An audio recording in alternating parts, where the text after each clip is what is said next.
Police in Tameside in Greater Manchester are investigating the deaths of 20 people who are all patients of the same GP. The GP involved in the inquiry is Dr. Harold Shipman, who has practiced in this surgery in Hyde for more than 20 years.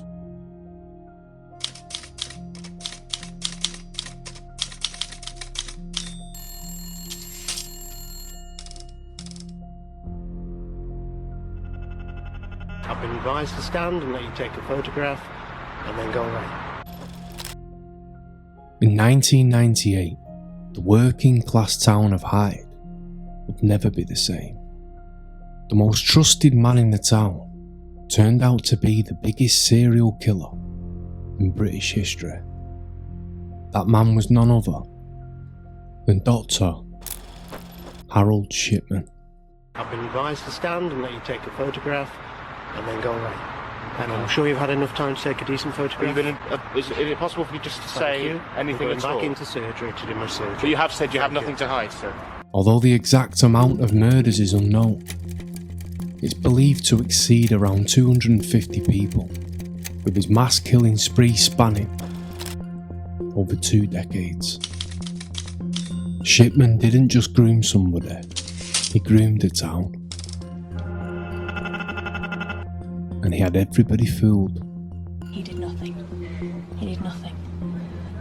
But no one else will say any different, I can tell you that now. His wavering generosity and constant care out of hours made him the ultimate hero and the most reliable and trustworthy doctor that anybody could know. And nobody had a bad word to say about him. Talk's cheap, isn't it? In a village like this, I mean, all sorts of rumours go around.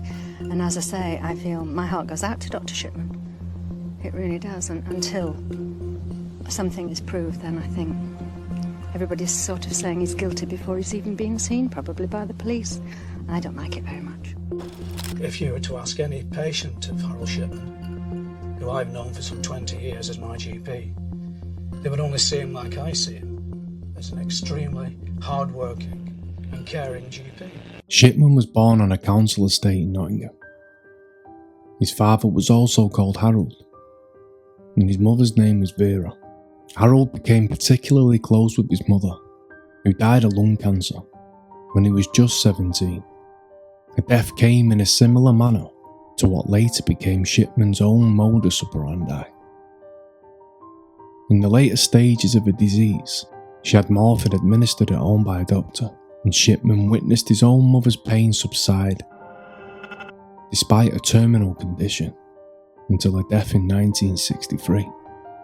And this led many experts to believe that it ignited an inner desire for him to kill himself. After his mother's death, Shipman decided to become a doctor, initially failing his first exam, before resitting it a year later, and he just about passed. He was accepted into Leeds Medical School in 1965, but did Shipman decide to become a doctor to actually save people, or was it to have the power to kill them? Whilst a medical student, he met and married his wife Primrose. Eventually the pair had 4 children, and life seemed to be going well for them. After a couple of years, Shipman joined a group GP practice in Todmorden, and he was remembered fondly for his enthusiasm. It started with a keen young man coming with the latest ideas and techniques with a great deal of enthusiasm and very much hands-on, putting it into practice and encouraging us all to do the same thing. And I think we all benefited from his sojourn with us. But despite his popularity, Harold Shipman had real problems, and he started to have mysterious blackouts. Dr. Grieve, Shipman's senior partner at the time, remembers being called to Fred's home after he collapsed in the bath, but Shipman hadn't told his colleagues the truth. He was a drug addict, and he was hooked on Bethadine, a painkiller used at childbirth. He had 1 or 2 blackouts, and was finally diagnosed by a consultant as having epilepsy and being unable to drive a car. So his wife volunteered to fill in this so that he can continue to work, which he did very efficiently. In 1976, Shipman stood at the dock in Halifax Magistrate Court, and he admitted 8 charges of obtaining drugs by deception, and he was fined £600. He said he gained access to the drugs by over-prescribing patients at a local nursing home, and he also forged the prescriptions, but miraculously, he wasn't struck off. And in 1979, apparently free from his drug addiction, Shipman applied to join a group practice in Hyde, and he got the job. Once again, he'd fooled the staff at the practice, and he soon became popular with the locals. He used the same generosity and tactics, and there was a huge waiting list to join up. But a bombshell was about to erupt when in 1991, Shipman decided to go alone and start up his own practice, and he took his 3,000 patients with him. And this is where the story starts to take a dark and disturbing turn for the worse. And now unsupervised, he could enjoy the secrets of self-indulgence. And there was only one thing on his mind: murder. For years he'd groomed the town of Hyde. Nobody would have a bad word said against him. He did nothing. To many, he was their saviour. There's no one else will say any different, I can tell you that now. But behind closed doors, the elderly residents of Hyde were dropping one by one, and at an alarming rate. But the story that blew the case wide open was the sudden passing of former mayoress of Hyde, that being Kathleen Grundy.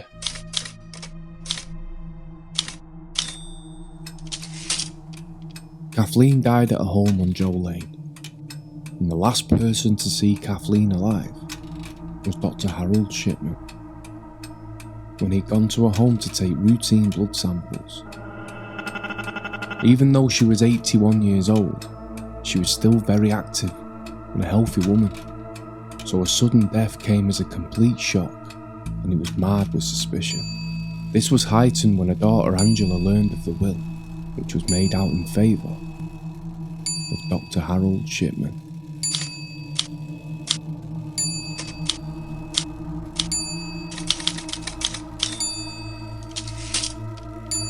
This instantly set alarm bells ringing with Angela, who was a solicitor herself. She found out that 2 days before Mrs. Grundy died, a local solicitor firm received a crudely typed will, purporting to be that from Mrs. Grundy, and typed on a standard post office form. The whole £300,000 estate that she owned was to be left to Dr. Fred Shipman. While suspecting something wasn't right, Angela, armed with a copy of her mother's original will, decided to travel to Hyde and track down the 2 people that allegedly witnessed the signature of the fraudulent will. One of those witnesses was an innocent man called Paul Spencer, and by listening to his interview, you'll soon discover how devious and evil Shipman was. Sat in Dr. Shipman's surgery. There was maybe 6 or 7 other people in the surgery. Popped his head round his door and asked whether myself and another girl that was in the surgery with a pram wouldn't mind witnessing a document. Thinking nothing of it, I stood up, went into the room. An old lady sat in the room. I now know that lady to be Mrs. Grundy. The doctor passed me a folded over document. He indicated where I was to sign the document. The document was folded over so I couldn't read it. I signed my name. Mrs. Grundy's signature was already on the document. Believed I was signing a medical form. I didn't for a minute believe I was signing a will. I would have expected to sign wills in solicitors' offices, not in doctors' surgeries. Mrs. Grundy thought she was signing an authorisation, giving her approval to take part in a survey for Manchester University, but Shipman's greed would be his own undoing, and with Mrs. Grundy's daughter Angela wise to what was going on, she immediately went straight to the police. And all eyes now focused on Dr. Harold Shipman. and as speculation began to swirl on Shipman, he found himself the centre of a media frenzy, with camera crews and journalists dying to get a glimpse of what was potentially a modern-day Jekyll and Hyde story. Police in Tameside in Greater Manchester are investigating the deaths of 20 people who are all patients of the same GP. The GP involved in the inquiry is Dr. Harold Shipman, who has practiced in this surgery in Hyde for more than 20 years. Police say that this is not a murder investigation and no one has been charged or arrested.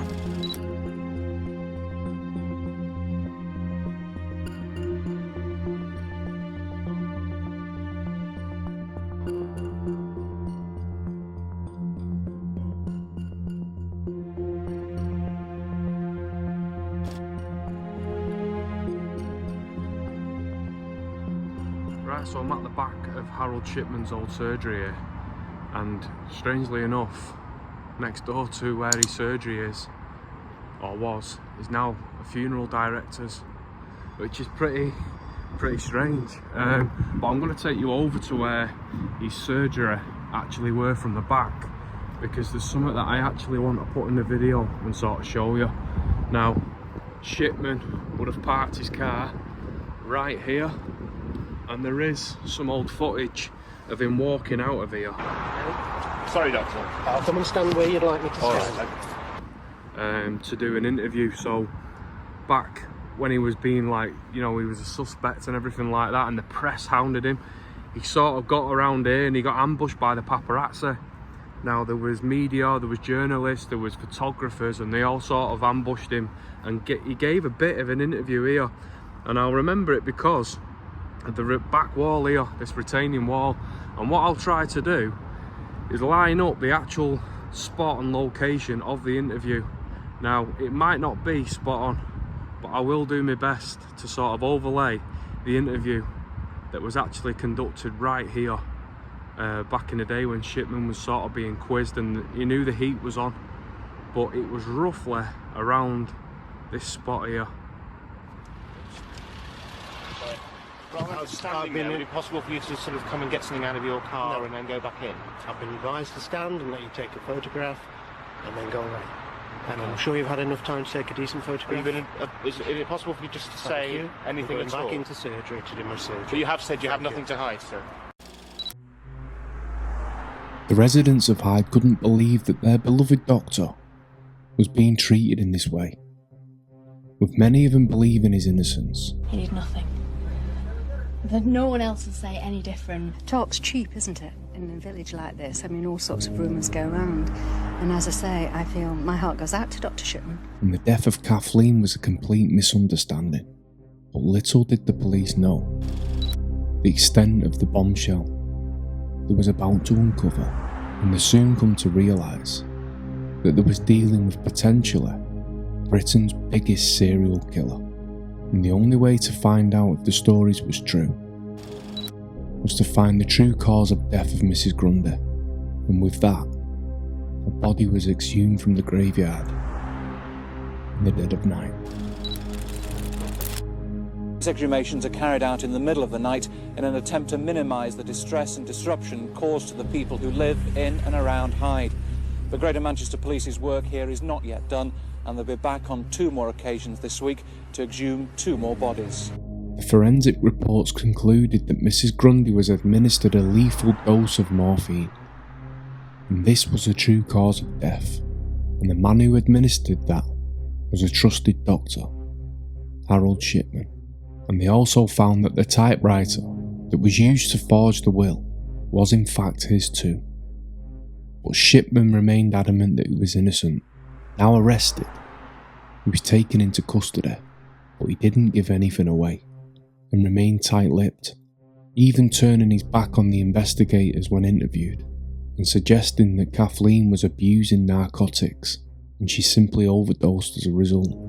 You can start off just by going through all the deaths, Dr. Shipman, and the first one I'd like to speak to you about is the death of a lady by the name of Lily Crossley. I have here a photograph of Lily Crossley, if you'd like to look at that, just for the benefit of the tape. Dr. Shipman's eyes are closed. You attended the house at 3 o'clock, and that's when you murdered this lady. You went back to the surgery and immediately started altering this lady's medical records. And we can prove that only minutes after 3 o'clock on that date, you were fabricating that false medical history for this woman. You tell me why you needed to do that. There's no answer. Well, there is. There's a very clear answer. Because you've been to a house, rolled the sleeve up, administered morphine, killed her, and you were covering up what you were doing. That's what happened, isn't it, Doctor? No. And with Shipman now behind bars, a media whirlwind was about to unfold.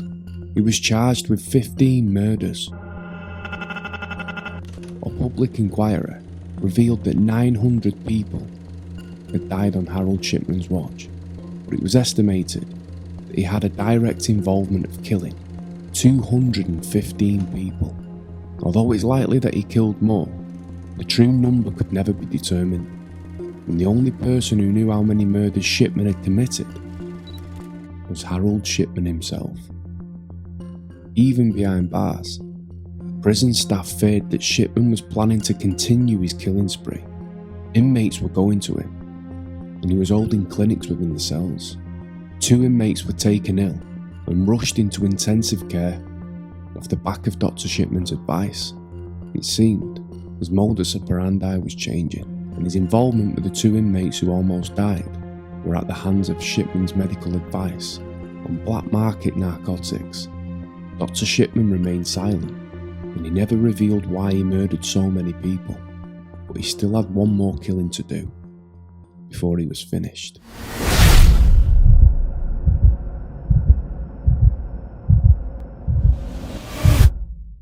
The serial killer Harold Shipman has been found dead in his cell at Wakefield Prison. The former doctor was discovered by prison officers hanging from strips of bedding just after 6 o'clock this morning. Attempts to resuscitate him failed. Shipman was jailed for life for murdering 15 women patients at his practice in Hyde in Greater Manchester. A public inquiry later decided that he'd killed at least 215 of his patients with morphine injections. Just after 11 o'clock, Harold Shipman's body leaves Wakefield Prison near Leeds. It was here in the early hours of the morning that Britain's worst mass murderer apparently took his own life, hanging himself with bedsheets from the window bars of his cell. He may have been its most infamous inmate, but he was treated as a normal prisoner on an ordinary wing. Like the other Category A prisoners, he was locked up at 8 o'clock last night and should have been checked every hour. But at 6:20 this morning, he was found hanged.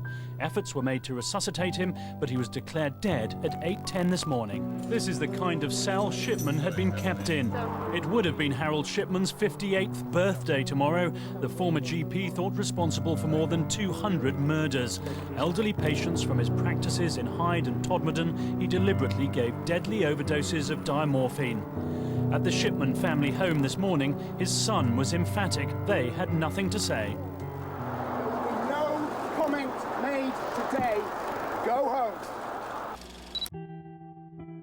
Many residents of Hyde were delighted by the news of his death, but there were still many that wouldn't accept that Dr. Shipman was responsible for the crimes that he committed. It divided a community and also torn it apart and shattered its reputation. I think we're all glad to see the back of him, don't you? God, I'm glad. Glad that he has. Justice for the people, you know. They thought the world of him. But why? His patients thought he was God's gift. Nobody felt that they could speak against him. He was this invincible man who trusted. As we know ourselves from the reaction from people that we met. He obviously thought he was invincible. People to this day still think that he was the best doctor ever. My colleague and I went to one house and we were physically frog-marched off the premises. You know, they weren't happy about us being there at all. Nearly all the families that I have been counselling and dealing with had an absolute trust in this man. They never, I mean, there are still many families here in Hyde who still do not believe that he did this. That's how much they trusted him. Papers have called the town the Jekyll and Hyde town, murder town #1, because we've had the two most notorious murders probably in England, the Moors murders and the Shipman affair. And I mean, there was both worldwide murders. We hope we can now have the space and the time to remember my mum as she was, a happy, active, caring, energetic, loving person whom we miss so much. Shipman was gone, and he escaped the clutches of justice that the heartbroken family so greatly wanted to see. But no matter what sentence he would have been given, it would have never replaced the agony that the families had to endure of losing a loved one. And we're not just talking about one family. This was on a mass scale. Thousands of people had their families torn apart by one man's murderous mind, and the places that he tarnished have never been the same as a result.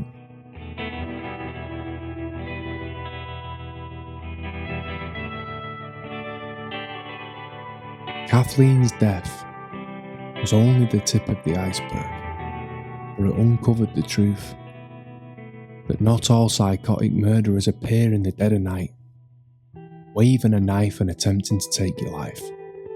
They can greet you with a knock on the door, with a medical case, and a friendly smile. Shipman was a killer by appointment, a wolf in sheep's clothing. Sadly, Shipman will always be remembered as the most prolific murderer that Britain has ever seen, but it's the victims and the families that should be remembered. So the next time that you hear his name mentioned, spare a thought for the lives of the innocent victims whose lives were so cruelly snatched away, and the pain that he inflicted on the town that they once called home.